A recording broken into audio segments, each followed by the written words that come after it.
Welcome everyone to episode 10, the final episode of season 5 of the Northern Spin podcast. My name, as ever, is Michael Taylor by day. I'm the editor of Business Desk here in the Northwest. We've got some sad news about my co-host Chris Maguire, who is no longer a small C conservative. He's an conservative. We've also got a special guest, Lou Cordwell. Welcome both. Hello. Good morning. And we've got some breaking news. It saved this podcast, didn't it? We had nothing to talk about. We struggled and Suella Braverman has gone. She's saved the day yet again. Yeah. Early reactions, Lou? There are no words of elation big enough, I suspect. Having seen the events of yesterday, if we were in any doubt as to the consequences of those, that kind of narrative and those kind of actions, then we saw it yesterday. The comments around the protests in London and Remembrance Sunday. Absolutely abhorrent behaviour as a consequence. So, yeah, I think it's the right thing. It's just a little bit too late, isn't it? And Chris? Yeah, well, we called out Cruella last week as an outrageously cruel Home Secretary. She went down even lower in my estimation when she accused the police of bias on the eve of these big marches. And then the mic drop moment is David Cameron walks to 10 Downing Street this morning. And the only analogy I could think of, it was a bit like when Gaza turned up at Raoul Moat with his fishing rod and his bucket of KFC. The rumour is that he's going to take over from James Cleverly as the Foreign Secretary as he steps into Corella's shoes at the Home Office. But absolutely, I think it creates it's going to be open warfare at the Conservative Party now, I sense. But it's the right decision. She's a horrible, horrible individual. Well, so two things sprung to mind with bringing David Cameron back, right, Chris? Last week, we discussed the relationships between business and politics. What did David Cameron do after he left office? He went to work for Greensill Capital. I've been to their desolate office premises at Daresbury, and it's a real signifier, a totem to the disaster capitalism. What an absolute shambles that was. Yeah. And who would ever have thought you might see him walking back through those doors? I wonder if he's whistling the same tune he whistled when he left office. He made apparently made 3.3 million out of Greensill Capital. So a hugely fascinating decision. We follow stuff on Twitter as well, and everyone's like, WTF sort of thing, just making sure I've got the initials in the right order there. But the great thing about having a guest on today, Lou, is that whatever we don't know ourselves, we'll just throw open to you and say, what do you think is going to happen in a reshuffle, Lou? Well, I definitely wouldn't have predicted Cameron, so he surprised us there. But I guess if you think about the logic, if you needed some sage, in inverted commas, counsel as to somebody who's been on the journey that he's going to go on, you can see some logic in trying to bring somebody who's been through that moment. I'm having a flashback. It's 2008. Gordon Brown is struggling. What does he do? He brings back Peter Mandelson. It's a Mandy moment all over again. Yeah. God, he's obviously going to be intensely relaxed about whatever went on at Greensill Capital. Right, Lou, you are our special guest. We've already thrown you straight into the mix. Yeah. Tell us a bit about yourself and what you do for the Greater Manchester Business Board and your other business interests. Yeah, so I chair the Greater Manchester Business Board. I've had the pleasure of sitting on that was the artist formerly known as the LEP, as it was for many years. Sat under Mike Blackburn, who obviously chaired it and is huge figure in the Greater Manchester business community, trained under him. And 3 years ago, the week we went into lockdown, took over the business board, which has been an extraordinary learning curve. Tell us about what you've done in business. You do a bit of work now for Bruntwood SciTech. Yes, I finished Manchester. 2 weeks ago, actually. Right. So, I've been helping with that project until recently, which has been a bit of a crazy roller coaster. And before that, I built a tech business for 21 years with Magnetic North, which then became Magnetic as it merged with Flux. And I'm still a bit involved in that business as Chief Creative Officer. Breaking news, Klaxon. James Cleverly has been confirmed as a new Home Secretary. I can bring you that exclusively from BBC. Wowzers. Wow. Yeah, absolutely. Yeah, good stuff. Right. I'm really glad that you've been able to join us, Lou. In the last 2 episodes, we've spoken about the BBC, the relationship between business and politics, doing a couple of deep dives. So having you as a guest will be really good because you did a lot of work for the BBC when you were at Magnetic North. Long time. When you were running that business, didn't you? Is it right? Am I right in thinking that your business created the Desert Island Discs website? It was one of the first projects we did for the BBC long before they came to Manchester. And somebody told me a few years ago, which we never knew, that apparently the code name for the move to Manchester, and I don't think we can claim glory, was Project Magnetic North. No. Yeah, and I didn't know that, but we worked with them for about 10 years before they moved. and never really believed that the Salford move would happen. And then we're absolutely ecstatic when it did. So yeah, we designed and built the digitisation of the archive, which meant literally taking stuff from vinyl, putting it into digital format and building all of that. So one of many projects. A great national resource. Yeah. Right, Chris, just run us through some of the topics we've got coming up today. Well, there's such a movable feast, actually. Well, we want to talk about. We're obviously going to talk about Cruella.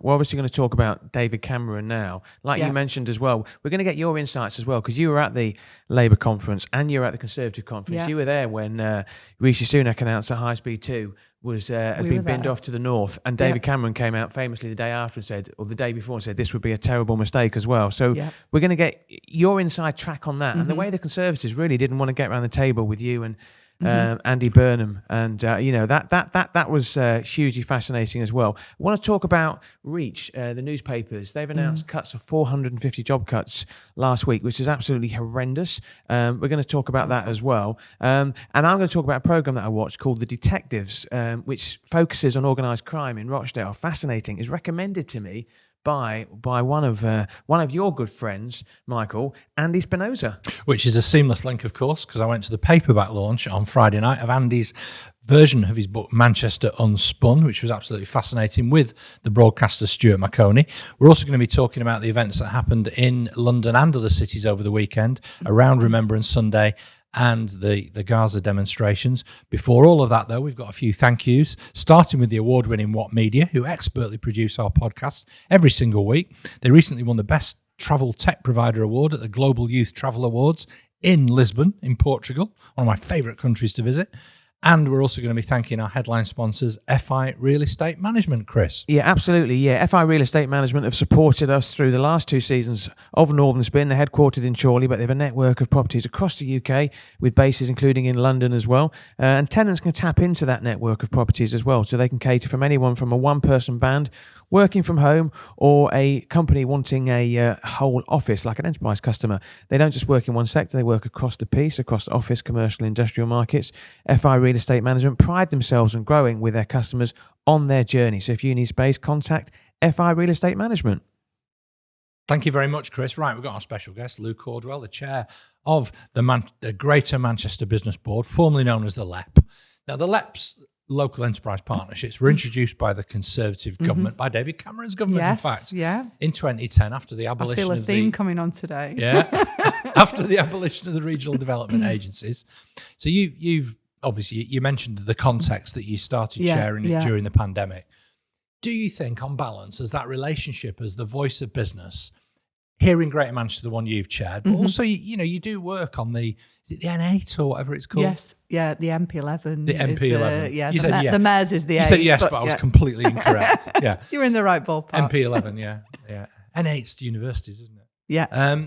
So you work with those, and they're all really different in their own way. Massively different. You're like more of a strategic body. Is that my correct interpretation? And more hand in hand with the combined authority. So one of in the review of the LEPs, one of the conclusions that came out actually in Gove's Levelling Up white paper was that we needed to move nationally to more of an integrated model. So I think just, we would say recognition that Manchester got the model right, that working hand in hand is the right way. And obviously Manchester has for hundreds of years a long-standing heritage of, whether it's canals, industrial revolution, political change. We've always worked hand in hand as politicians and industry together. So it's it was a change, but not really a change for us when the death of the LEPs was announced. Okay. So one of the things that I picked up from Andy's book launch on Friday night was that close relationship. He cites this letter that Graham Stringer supposedly wrote as the leader of Manchester City Council to the Thatcher government in 1987 after Labour had lost another election. Yeah. And it basically just said, we give up.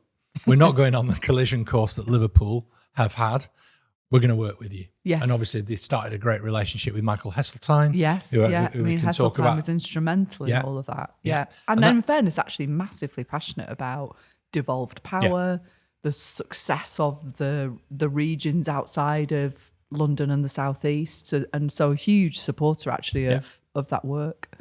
So, but Chris mentioned sometimes when it doesn't work quite so well, Yeah. So we want to get your insights, don't we, Chris, about what happened in the room during Tory conference here in Manchester. Yeah, it's. There's a what lot didn't happen in the room. Well, yeah. you know, we're a sort of current affairs podcast today because we're reflecting very much on a moving story. Yeah. And you know, I'm just thinking with David Cameron. Can you imagine if David Cameron's just got a pre-arranged date for Christmas with Rishi and he's just happened to be walking up at the same time? You know, and this is just to confuse the waiting media and to confuse I like myself. to think he's going back in though to resurrect HS2. I mean, maybe this is it. He is. I mean, Rishi Sunak is the candidate for change prime minister because he's going to bring back a prime minister who was last in office like 7 or 8 years ago as well. Yeah, I want to take you back to the party conference. It feels like years ago, the Conservative Party conference. And obviously it had been trailed that Rishi was going to sack off High Speed 2 link to the north as well. So it was no great surprise. You were there with Andy Burnham and you know, fellow members of the business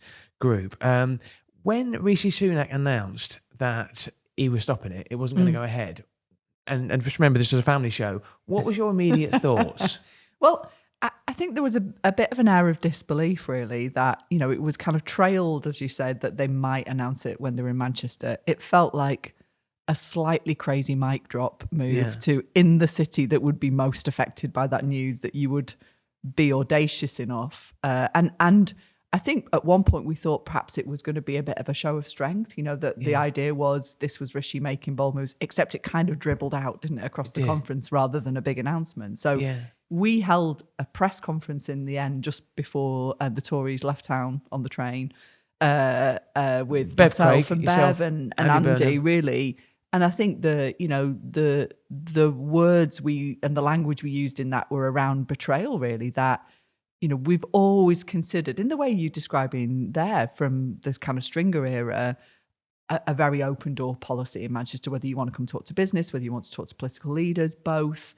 We pride ourselves on collaboration. And actually, we've collaborated very well with this government on a whole host of issues, from the work with Gove on levelling up and, you know, all of that. So, and so many times we extended the hand of collaboration to say, look, if this is something you're thinking about and you're in our city, please come and talk to us. So I don't think we could quite believe that somebody would, one, announce that on our doorstep, two, not just come and have a conversation with one of us before you did it and just understand what the implications would be, what our needs would be, why we're so passionate about that. And, you know, and if there's going to be a new strategy, how we might help to shape that. So I think what was really important to us is not to make that a political conversation, but one of the reasons we brought so many businesses to that press conference was really to say there are huge economic impacts. I mean, a lot of my day-to-day is dealing with investors. You know, if you think about the tech community, there's a really appealing idea of a single UK tech community with King's Cross at one end of the train line and Manchester at the other, access to both of those talent pools, access to both of those kind of deal flow communities, and to just kind of kill that overnight has huge implications. It says a lot. So yeah, absolute disbelief, in all honesty, that would be done on our doorstep. Shocking, absolutely shocking. Yeah. I mean, I usually reserve all my indignation for the Tories on this podcast. I'm the one who can say what I really think. Chris, however, has been described himself as a small C Conservative, but that C's got almost to a vanishing point now, where one of our regular listeners, Joanne Lake, has described him as an conservative. Yes. Yeah. It's hard to be very conservative. Like, for a long period of time, at least the perception was that Labour weren't very business friendly and they couldn't handle the economy. So all the things that you went to the Conservatives for, because they're pro-business and they can handle the economy, have disappeared. Yeah. And it's the Labour Party, which you went to their conference the week after as well. Yeah. And there were loads of businesses in the room, weren't there? Huge business support. And I think what's really interesting is I know people who for long periods of time have been Tory party donors, not just supporters. I know who you're talking about. Who are now saying, actually, it's time. We need a change. And they're shifting sides, if that's the right language, to support a change in government. This Tory party donor must have been doing the rounds, because Michael and I both said, you know, there's several of them, not just one. There's several. Yeah. Somebody said to me, "Don't start me off about the Conservatives." I says, "But you've bankrolled them, you know, like that, for a period of time. That's how angry people are." Yeah, definitely. Right, let's move the conversation on just a touch. This is fascinating, by the way. Suella Braverman, like, what happened? Absolutely. How's that? Chris, give us a summary about where this all began. Obviously, with you condemning it last week. Yeah, absolutely. Yeah, and I think in the annals of history, it'll go down as Chris Maguire's rant on episode 9 of the Northern Spin that finally did for her. The thing is that she's been trying to create this narrative that she's the future of the Conservative Party. So she's clearly trying to make a pitch for the next leadership battle. When the Conservatives lose, as they surely will, the next general election as well, things went from bad to worse when she decided to write a piece, a newspaper article, which wasn't cleared by 10 Downing Street, in which she accused the police of bias on the eve of these marches at the weekend. And I watched this, as I mentioned earlier, I watched this TV documentary, The Detectives, and I would recommend it to anybody. It was filmed over 2 years, and it looked at organised crime in Rochdale, which, for the sake of argument, I love Rochdale. I spent 2 years working with the Rochdale Development Agency there as a consultant. It's a wonderful place that gets a really bad rap.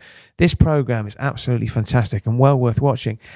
So then you see that what they do, and the police are facing threats all the time. We saw the situations in London at the weekend where the police were standing and they were being confronted by thugs, and they don't take a backward step as well. And you've got the Home Secretary, whose job it should be to back the police. Accusing them of being biased. There was nowhere to go. It was completely untenable, and she went. Yeah, is that it? Yeah, well, I mean, I could go on a bit more, but we've got a guest to provide that sort of insight as well. I mean, the speculation was, of course, that she would go today, and we are recording this on Monday.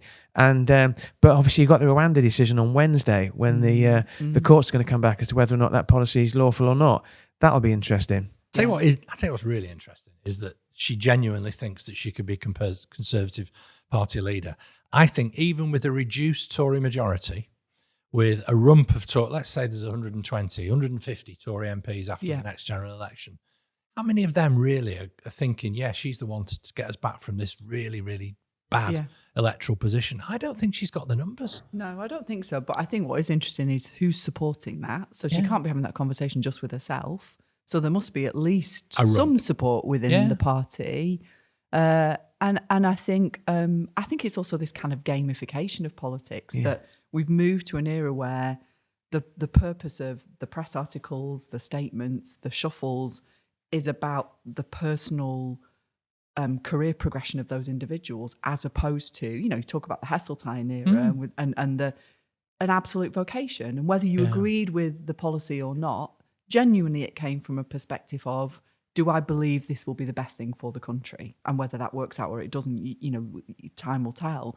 I think was so upsetting with the scenes yesterday is that's done, as you say, entirely in a game of chess that she thinks will maneuver her own career. And you're stood watching that footage, which was so distressing, of frontline policemen, having that abuse and that physical abuse, that verbal abuse, as a consequence.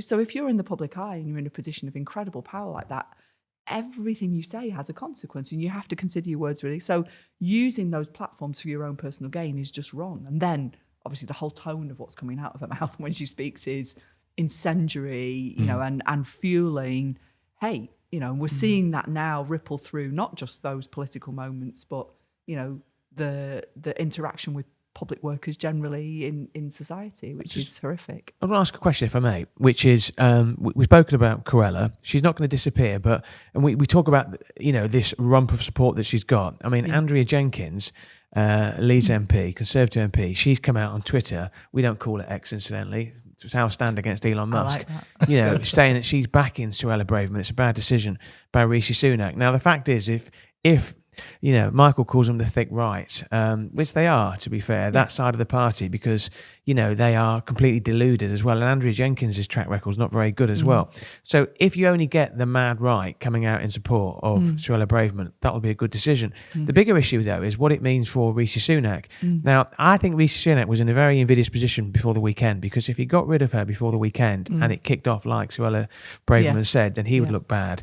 The first opportunity he's had to get rid of her, he has, and he's coinciding it with this sort of reshuffle as well. But you just get the impression with Rishi Sunak is that, he was the stability prime minister for the first year. Now the battle's on for the second year, but he comes across as, and I describe him as like a teacher who, when he turns his back, all the class are pulling faces at him. Suella Braverman is the classroom bully, but there are other people now willing to take pop shots. Yeah. The problem is he doesn't want to make a decision. So the decisions he makes are, we're not going to do this, we're not going to do that, we're not going to do high speed 2. Nadine Dorries, for example, anybody, if you were running a business, and you've run businesses, if you had a Nadine Dorries type character in your business, you would have got rid of it a long time ago. Yeah. So why doesn't he see the danger that she presents? And why does he allow these people to fester in a business? Because they're called, there's a guy that I know calls them internal terrorists. What they effectively do is they pollute the people who are malleable, and then you get a bigger army of people against you. I mean, what does it mean for Rishi Sunak? Michael? Yeah, I think it's absolutely evidence that she's been... Lyndon Johnson used this phrase about it's better to have them inside the tent thing rather than on the outside pissing in. I think what's happened is she's doing it all over him and making him look ridiculous. Yeah, I think so. Which I actually have borrowed from Andrew Rawls in The Observer this weekend, just to give it due credit as an anecdote.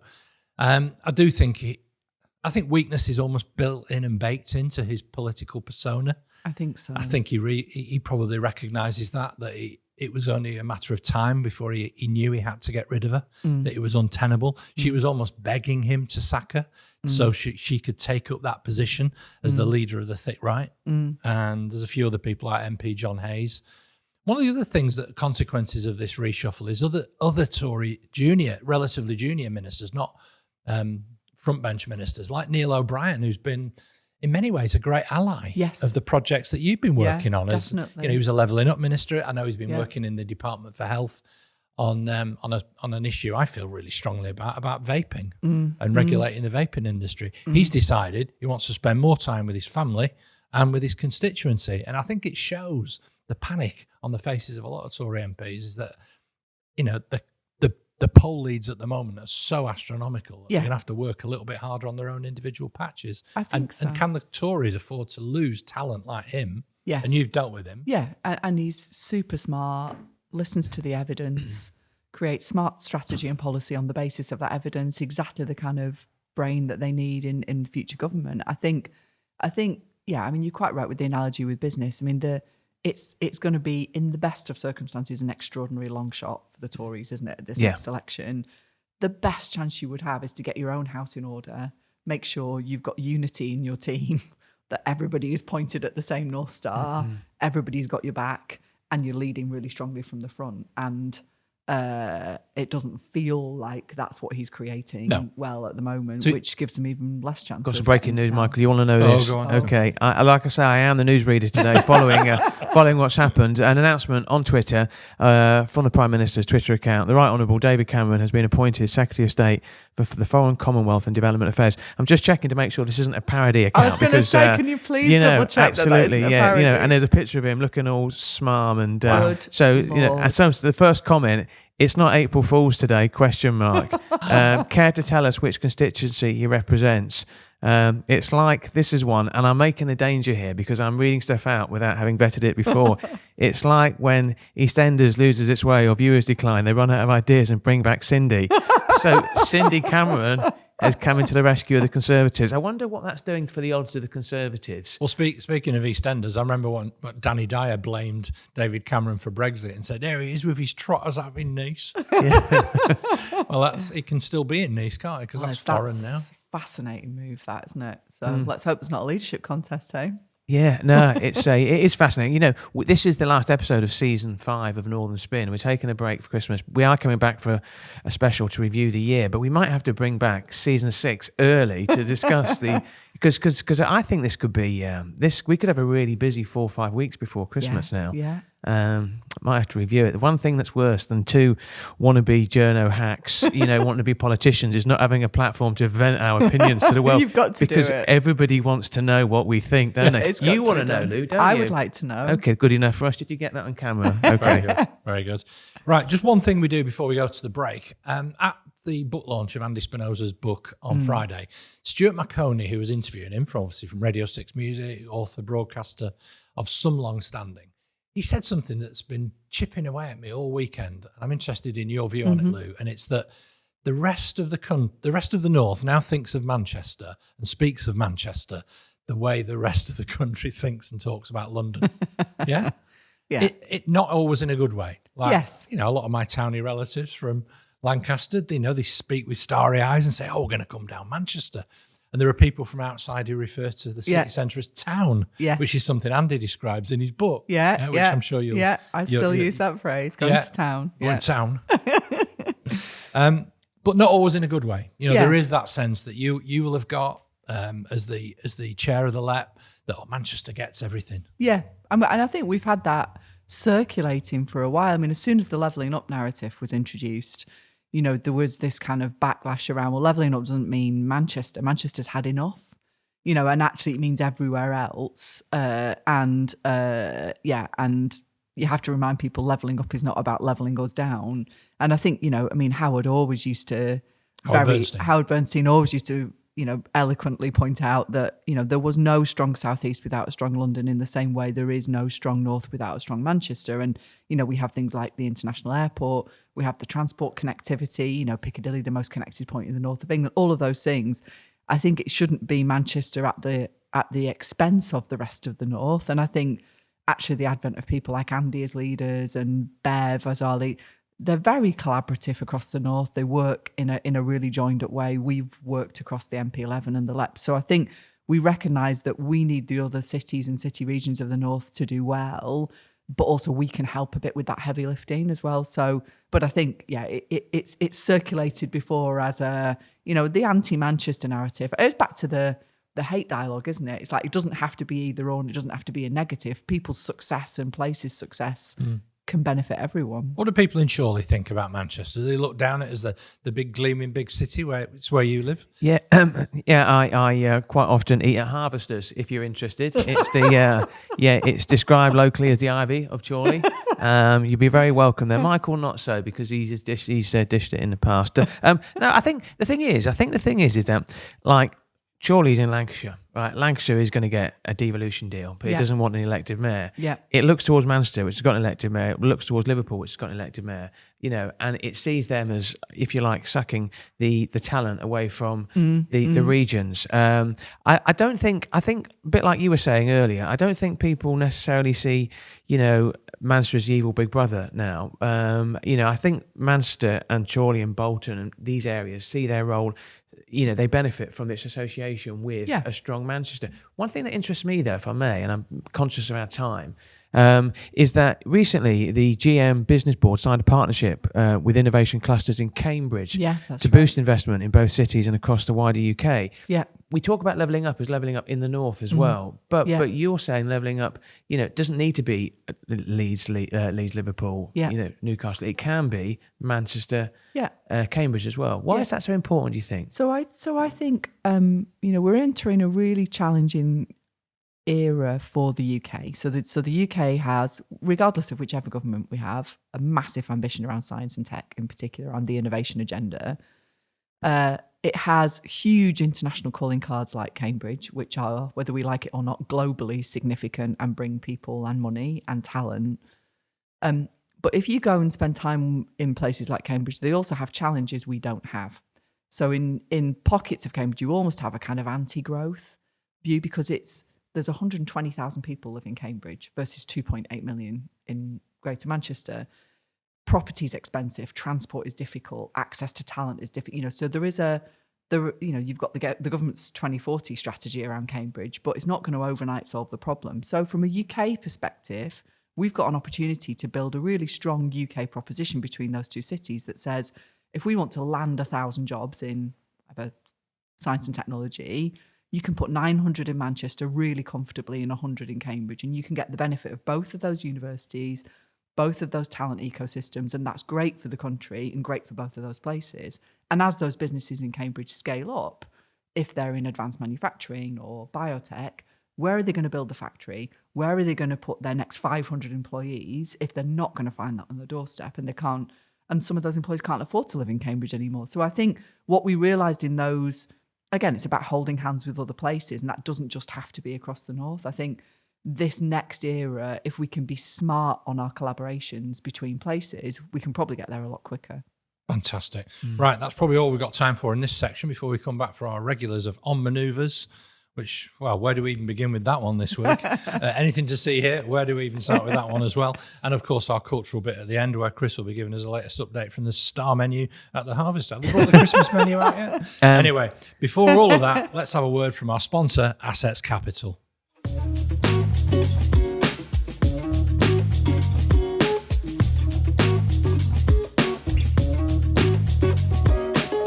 Assets Capital is a leading Manchester-based independent specialist lender who, for the last 10 years, have supported UK SME house builders, property investors and business owners to achieve their ambitions. Having lent over 1.7 billion to date and with ambitious growth plans, Assets are well on their way to breaking through the 2 billion of lending as they embark on the next phase of their journey. They have a dedicated team of property professionals and lending specialists who pride themselves on getting to know their customers and being with them on every step of the journey. If you need a straightforward, no-nonsense lending partner with a proven track record, contact Andrew Charnley and the team at Assets Capital. Big enough to matter, small enough to care.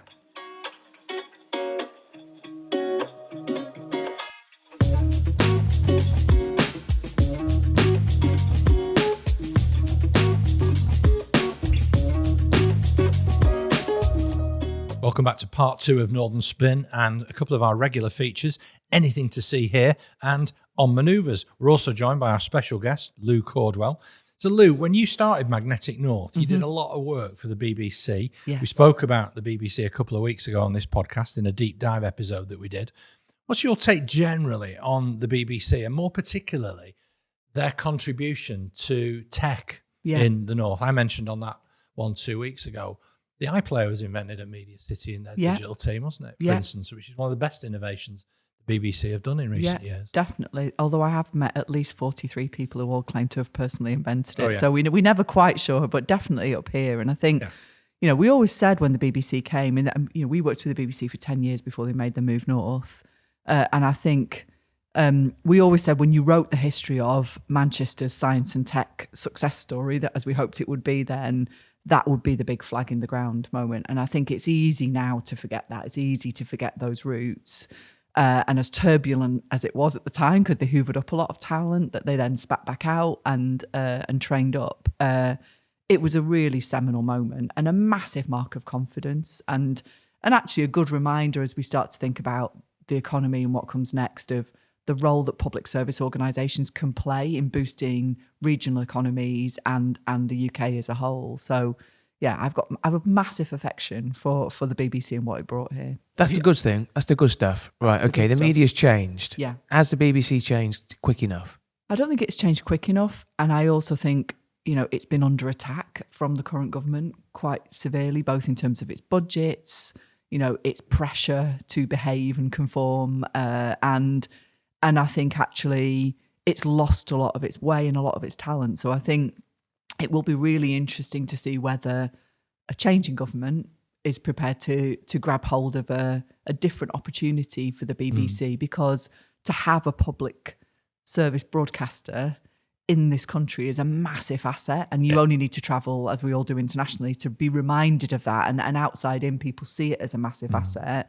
And at a time when we've got huge challenges around social media, you know, largely an American-owned media base, what that's doing to our children's mental health, what that does to journalistic integrity. You know, look at the Daily Mail stoking up of the situation over the weekend in conjunction with, you know, I think we've got a real challenge on not just media, but social media and content, legitimacy in an AI universe. What's real? What's not? What's the source?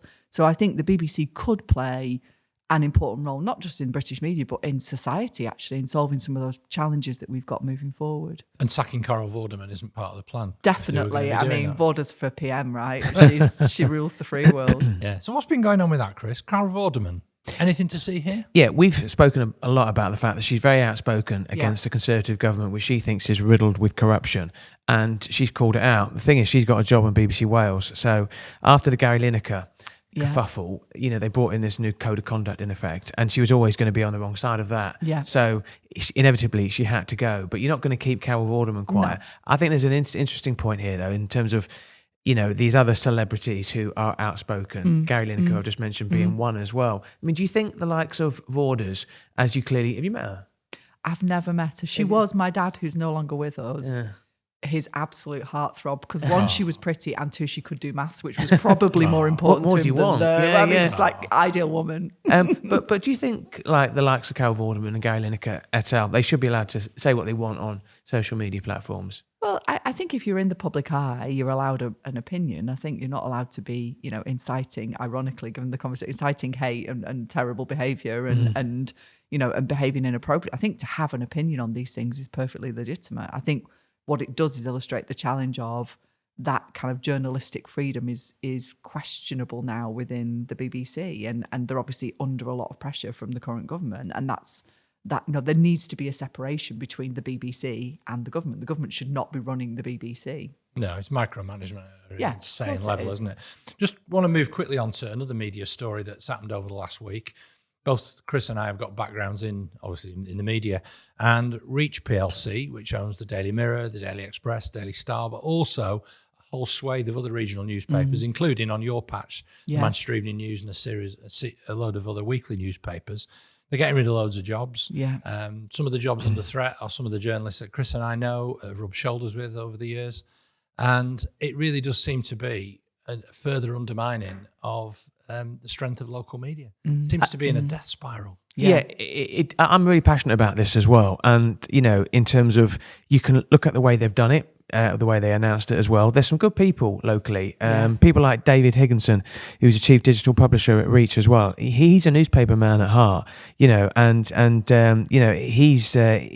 to LinkedIn to talk about the heartbreaking week it has been. 450 people. We just mentioned earlier off air, John Robinson, Northwest business editor at Business Live. He took to LinkedIn to say, look, I'm one of the guys who's going to lose my job. Anybody interested out there in employing me? Looks like he might have some interest as well. The problem is Reach don't seem to have a clear strategy. They seem to be prioritising clicks over content. And this is a headline in the Telegraph that sent absolute shockwaves down my spine. Mirror publisher to replace journalists with social media influencers.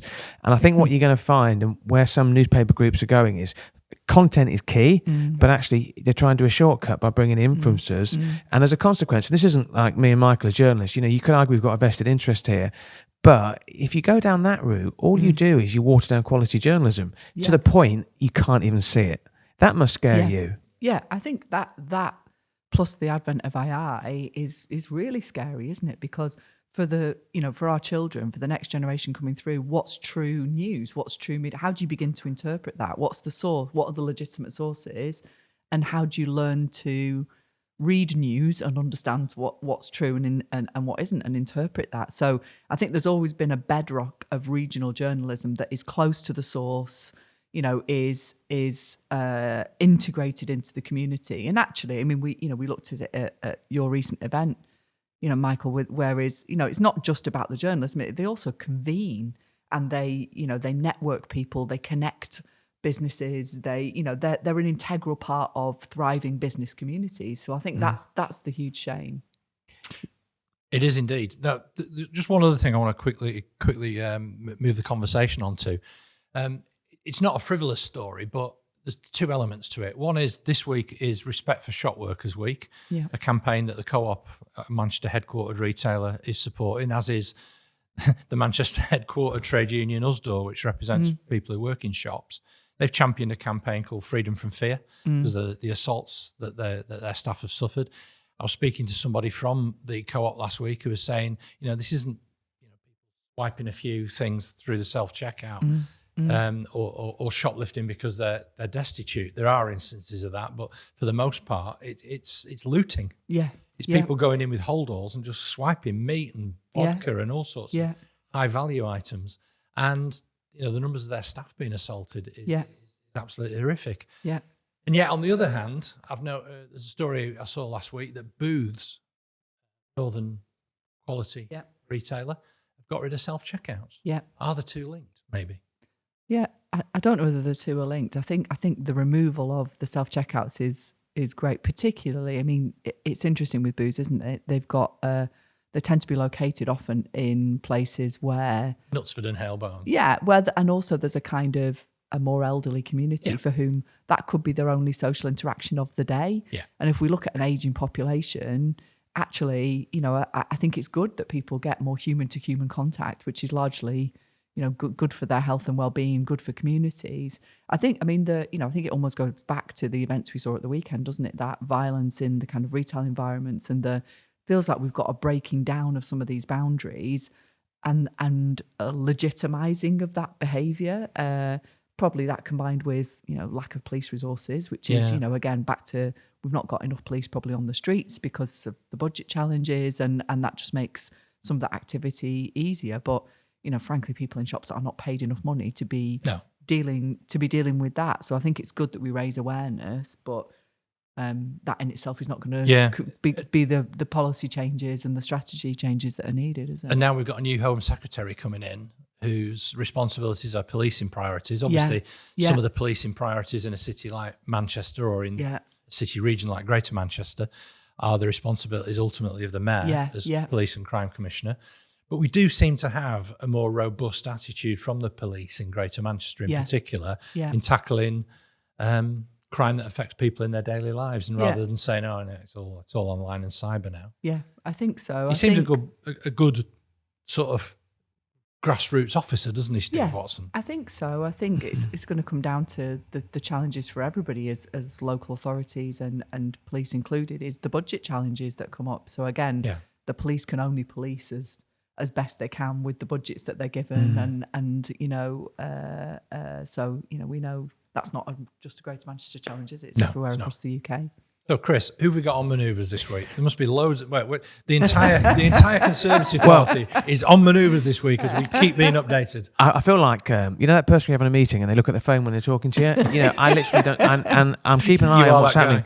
Theresa May has welcomed David Cameron, and David Cameron has posted a lengthy piece on Twitter. Wow. It's like it's all planned, and saying that although they've had their differences, he thinks that Rishi Sunak is a fantastic, exemplary Prime Minister as well. So so basically, in terms of on manoeuvres, everybody in the Conservative Party. I think what you're seeing though is that, Michael sets a very high bar to be an on manoeuvres, which I very rarely meet. But I'm going to mention the name of somebody, Scunthorpe Conservative MP Holly Mumby Croft. Now, she urged ministers to guarantee that steel can continue to be made in the UK amid concerns over British Steel's plans to close blast furnaces. For eco reasons, unions fear that up to 2,000 jobs could be lost in the town due to switching to zero-carbon electric arc furnaces. Now, Mumby Croft clearly just doing her job as a local MP, but clearly the optics of her asking an urgent question in the Commons clearly don't do her any harm. But I think what you're going to see now, especially after today's announcement, because you saw junior ministers like Neil O'Brien, you mentioned Nick Gibb, you're going to see Conservative MPs who don't want to leave in the next general election trying to put some distance between them and the government to show that they're great constituents and MPs. Do you think there's anything to see here, Michael? I don't think she necessarily passes the threshold of being, on manoeuvres in that kind of cynical Michael Gove way.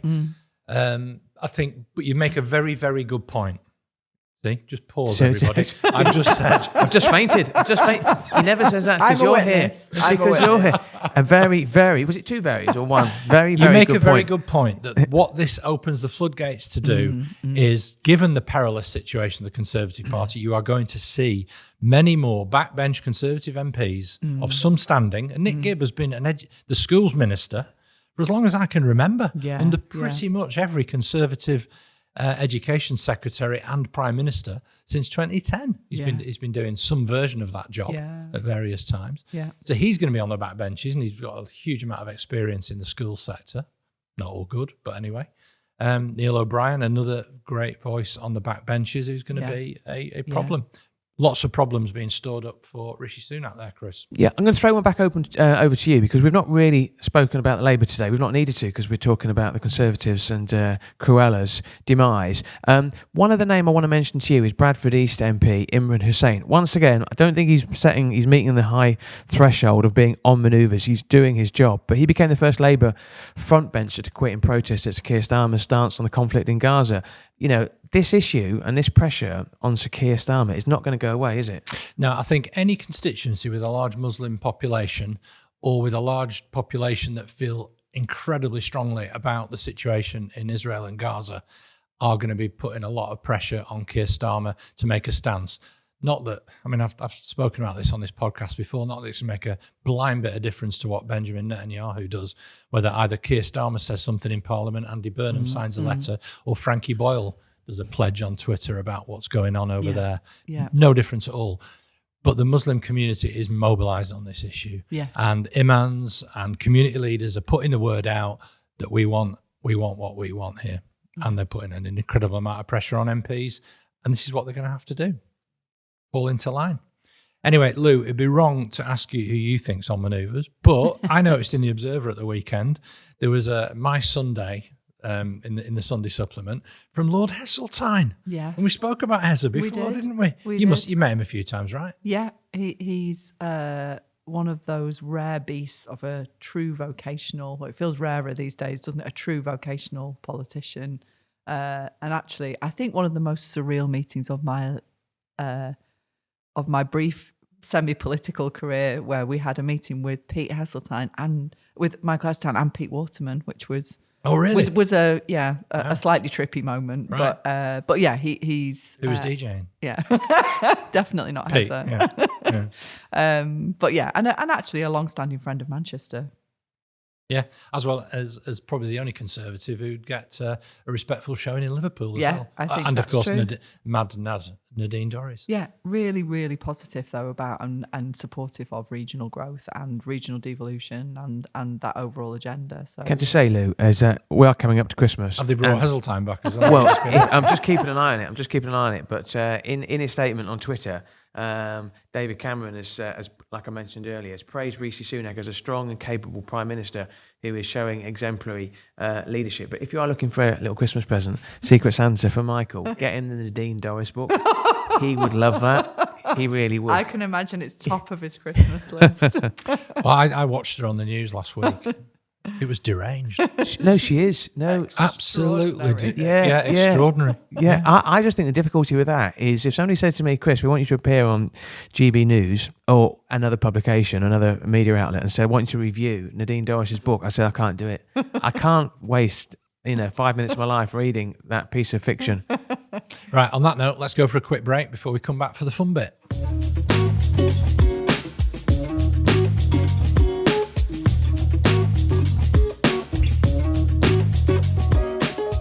Business Cloud was founded in 2016 and our tagline is faster growth through tech. Every morning our newsletter lands directly into your inbox and provides insight with Genuine Buy. Our Tech 50 rankings shine a light on sectors as diverse as fintech and health tech. Our recent Fuel Manchester event won rave reviews and we have exciting plans for 2024. Business Cloud and our sister brand Tech Blast really are the names you can trust in business and technology.